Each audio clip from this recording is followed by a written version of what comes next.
Rewari police की CIA Dharuhera को बड़ी कामयाबी मिली है। 26 जनवरी यानी गणतंत्र दिवस के दिन एक सरपंच प्रतिनिधि पर जानलेवा हमला करने वाला सरपंच रविंद्र उर्फ हाथी आखिरकार पुलिस के हत्थे चढ़ गया है। बता दें कि 5000 का यह इनामी बदमाश करीब 2 महीने से अपने 3 साथियों के साथ यूपी के बरसाना में छिपा बैठा था। पुलिस ने न सिर्फ मुख्य आरोपी को दबोचा है, बल्कि हमले की उस खौफनाक साजिश का भी पर्दाफाश किया है। तस्वीरों में दिख रहा ये शख्स माजरा गांव का सरपंच रविंद्र उर्फ हाथी है, जिस पर भालकी के सरपंच प्रतिनिधि सुरेंद्र पर जानलेवा हमला करवाने का संगीन आरोप है। 26 जनवरी को जब पूरा देश गणतंत्र दिवस मना रहा था, तब हथियारों से लैस आधा दर्जन गाड़ियों में सवार होकर आए बदमाशों ने सुरेंद्र पर ताबड़तोड़ हमला किया था। हमला इतना बर्बर था कि डॉक्टरों को सुरेंद्र की एक टांग काटनी पड़ी। डीएसपी सुरेंद्र शोरा ने बताया कि वारदात के बाद से ही रविंद्र उर्फ हाथी फरार था और पुलिस की पकड़ से बचने के लिए उसने अपना फोन तक बंद कर लिया था। आखिरकार सीआईए धारूहेड़ा की टीम ने मुखबिर और तकनीकी इनपुट के आधार पर उसे मथुरा जिले के बरसाना से गिरफ्तार कर लिया। उसके साथ राजस्थान के ततारपुर का रवि, भागौट का सचिन और नवीन भी धरे गए हैं। को बता दें कि हमारे एसपी साहब श्री हेमेंद्र मीणा के दिशा निर्देश में कार्रवाई करते हुए उनके स्पष्ट निर्देश हैं कि क्राइम और क्रिमिनल्स के साथ सख्ती से निपटा जाए। उसी कड़ी में कार्य करते हुए थोड़ा सा बैकग्राउंड में आपको बताना चाहूँगा। 19 जनवरी 2026 को ये 2 सरपंच हैं। एक सरपंच है माजरा का रविंद्र उर्फ हाथी जिसका नाम है, दूसरा सरपंच है सुरेंद्र, ये भालकी का सरपंच है। इन दोनों के बीच गंदे पानी के सीवर की खुदाई से संबंधित माजरा की ढाणी का ये इशू था। इसको लेके कुछ कहासुनी हुई, जिसमें जो सुरेंद्र सरपंच भालकी है, इसने जो रविंद्र सरपंच है माजरा का, उसके साथ मारपीट की। उसके बाद जिन लोगों ने मारपीट की उसमें हम लोग गिरफ्तार कर चुके हैं, एक गिरफ्तारी बकाया है, उसको भी जल्दी कर लिया जाएगा। उसके बाद इसी रंजिश को मन में लेते हुए जो रविंद्र सरपंच है, इसने अपने अन्य साथियों के साथ मिलकर योजना बनाई कि भी मेरे साथ मारपीट किया, इसका बदला लिया जाएगा। और उसी कड़ी में 26 जनवरी 2026 को जब ये सुरेंद्र सरपंच भालकी अपने गांव में गणतंत्र दिवस का झंडा फहरा के वापस गांव में जा रहा था, तो माजरा फ्लाईओवर के पास 5-6 गाड़ियों में कुछ लोग आए जिनके पर लाठी डंडे और हथियार भी थे। इसके ऊपर जानलेवा हमला किया। वो तो इत्तेफाक से बच गया कि जब उन्होंने गोली चलाने की कोशिश की तो जो मैगजीन थी वो निकल के वहीं गिर गई, जो वहीं पे बरामद भी हो गई थी।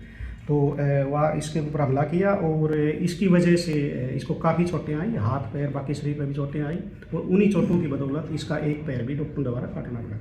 तो इसमें मुकदमा दर्ज करके और कार्रवाई करते हुए हमारी रेवाड़ी पुलिस ने काफ़ी गहनता से कार्य करते हुए 8 आरोपियों को गिरफ्तार किया जा चुका था।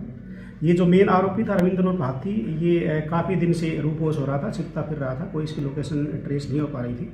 मामले की गंभीरता को देखते हुए हमारे एसपी साहब ने ये मामला सीआईए धारूहेड़ा को ट्रांसफ़र किया और सीआईए धारूहेड़ा जो हमारे इंस्पेक्टर योगेश के नेतृत्व में कार्य कर रही है, उन्होंने इस पर गहनता से कार्य करते हुए और कल इसको बरसाना यूपी से इस आरोपी जो मेन आरोपी रविंद्र उर्फ हाथी है, ये और 3 अन्य आरोपी जो इसके साथ ही थे, उनको गिरफ्तार करने में सफलता हासिल की। एक इनाम रखने की बात भी हुई थी इसके ऊपर, और किस तरह से मतलब कहाँ छप रहा था, एक सरपंच होने के बावजूद इस तरह के कारनामा किस तरह से देखते हैं? इसके ऊपर 5000 रुपये की इनाम की गई थी हमारे रेवाड़ी पुलिस प्रशासन द्वारा।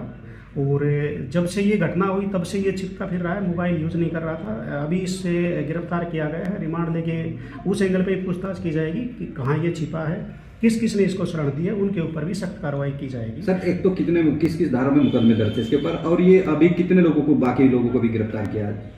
अभी हमने कल 4 लोगों को गिरफ्तार किया है, जिसमें मैं आपको बता दूं मेन आरोपी जो साजिश करता है रविंद्र उर्फ हाथी, इसके ऊपर इसके अलावा 7 मुकदमे दर्ज हैं, जिनमें एक आर्म्स एक्ट का है और 6 लड़ाई झगड़े के मुकदमे दर्ज हैं। और 8वां मुकदमा जो ये दर्ज हुआ है प्रेजेंट, जिसमें इसकी गिरफ्तारी हुई है, इसमें भी पुराने सेक्शन के नए सेक्शन में 109 BNS और पुराने सेक्शन में गए तो 307 और 2559 आर्म्स एक्ट का मुकदमा ये दर्ज है। इसके अलावा इसका दूसरा साथी जो गिरफ्तार किया है वो रवि है, ये प्रतापपुर राजस्थान का रहने वाला है। इसके ऊपर भी 5 केस लड़ाई झगड़े के हैं खोड़ और मंडल एरिया में। सचिन है तीसरा आरोपी, ये ऊंची भांडोर का रहने वाला है, इसके ऊपर भी लड़ाई झगड़े के महेंद्रगढ़ एरिया में 4 केसेस दर्ज हैं।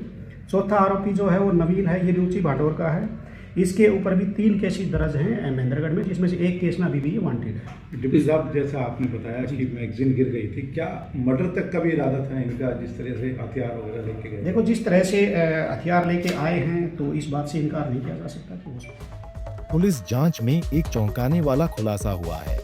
हमले के दौरान आरोपियों ने गोली मारने की कोशिश की थी, लेकिन ऐन वक्त पर पिस्तौल की मैगजीन निकलकर गिर गई, जिससे फायर नहीं हो सका।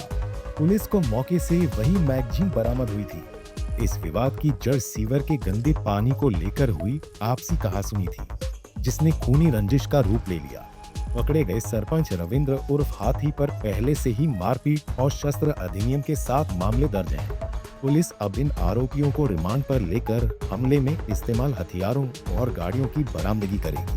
फिलहाल इस गिरफ्तारी से पुलिस ने इलाके के बदमाशों को सख्त संदेश दिया है। रेवाड़ी से महेंद्र भारती, पंजाब केसरी टीवी। हमसे जुड़े रहने के लिए हमारे YouTube चैनल को सब्सक्राइब करें और नई वीडियो की नोटिफिकेशन के लिए बेल आइकॉन को दबाएं। अगर आप ये वीडियो Facebook पर देख रहे हैं तो लाइक जरूर करें और ज्यादा से ज्यादा शेयर करें। धन्यवाद।